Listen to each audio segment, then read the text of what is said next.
Hello guys, good evening. आज हम start करने वाले हैं Haryana judicial services mains exams की PYQs, जो कि हमारी हिंदी लैंग्वेज पेपर की होगी। ठीक है, ये हमारा है हिंदी लैंग्वेज पेपर 2000। तो 2000 के मेंस की हिंदी लैंग्वेज पेपर में जो जो मुहावरे आए हुए हैं, आज हम उनके अर्थ और वाक्य प्रयोग सीखेंगे। तो आप अपने पेपर और पेन लेके बैठिए और मेरे साथ साथ इनको नोट डाउन करते जाइए। ठीक है, तो सबसे पहला मुहावरा आया हुआ है जान हथेली में लेकर चलना। जान हथेली में लेकर चलना मतलब खतरे में रहना, प्राणों की परवाह न करना।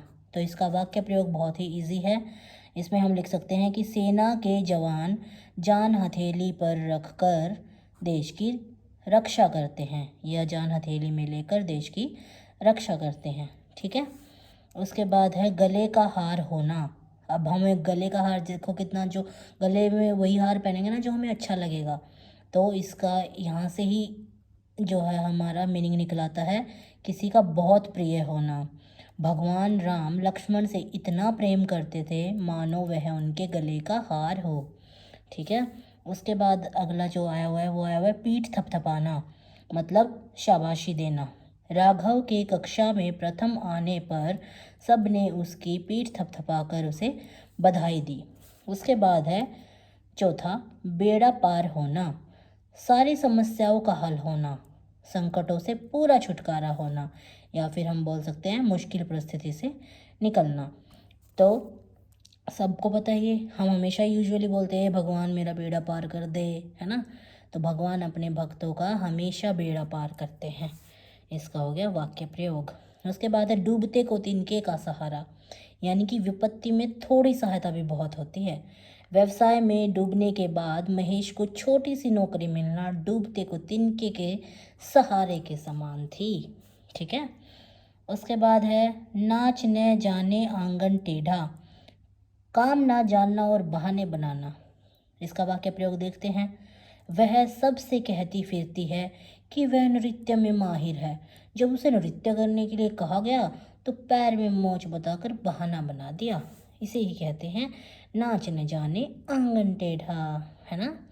उसके बाद है गंगा गए गंगाराम, जमुना गए जमुनाराम, यानी कि अपने स्वार्थ के लिए परिस्थितियों के अनुसार बदल जाना, मतलब सिद्धांतहीन होना, जिसका कोई दृढ़ सिद्धांत ही नहीं होता।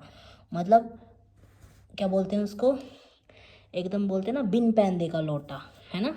यहाँ वहाँ पे फ़ायदा दिखा तो वहाँ पलट गए, वहाँ फ़ायदा दिखा तो वहाँ पलट गए। ठीक उसी प्रकार से अमर कभी किसी राजनीतिक दल में चला जाता है, कभी किसी में। उसकी हालत तो गंगा गए गंगाराम और जमुना गए जमुनाराम जैसी है। उसके बाद है अगला मुहावरा होनहार बीरवान के होत चिकने पात, यानी कि जो महान होते हैं उनकी प्रतिभा बचपन में ही दिख जाती है। बोलते हैं ना पूत के पैर पालने में दिख जाते हैं, ठीक उसी प्रकार है। तो स्वामी विवेकानंद बचपन से ही शास्त्र के ज्ञाता, संगीत आदि कलाओं में निपुण और तीक्ष्ण बुद्धि वाले थे। इसे ही बोलते हैं होनहार बीरवान के होत चिकने पात। उसके बाद है अगला मुहावरा सिर हथेली पर लेना। ये भी ठीक उसी प्रकार है जैसे जान हथेली में लेकर चलना, मृत्यु के लिए हरदम तैयार रहना। ठीक है, उसका भी हम ऐसे ही बना सकते हैं कि सेना के जवान हमेशा अपना सिर हथेली पर लेकर रखते हैं, है ना। उसके बाद है खटाई में पड़ना। खटाई में पड़ना मतलब काम लटक जाना, कुछ निश्चित ना होना, असमंजस की स्थिति में रहना। ये असमंजस वर्ड हम यूज़ कर सकते हैं कन्फ्यूजन के लिए, है ना। तो इसको आप लिख लीजिए, असमंजस मतलब कन्फ्यूजन, डाउट की स्थिति में रहना। ये हमारे ट्रांसलेशन में काम आएगा। ठीक है, तो इसका वाक्य प्रयोग है पैसे की कमी के कारण मोहक का नई दुकान खोलने का काम खटाई में पड़ा हुआ है। जब से पंकज बीमार हुआ है उसकी पढ़ाई तो खटाई में पड़ गई है।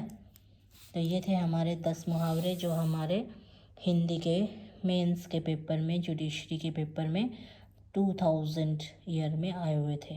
ठीक है, तो आप भी ये नोट डाउन कर लीजिए और चैनल को सब्सक्राइब कर दीजिए। ऐसे ही हम आपके लिए हिंदी लैंग्वेज, इंग्लिश लैंग्वेज और लॉ के पेपर्स की वीडियोस लाते रहेंगे, PYQs सॉल्व करते रहेंगे और मेंस की प्रिपरेशन करते रहेंगे। ठीक है, bye bye guys, thank you. कल मिलते हैं एक नए वीडियो के साथ। तब तक के लिए वीडियो को लाइक कर दीजिए, चैनल को सब्सक्राइब कर दीजिए, बेल आइकन को प्रेस कर दीजिए। Bye bye.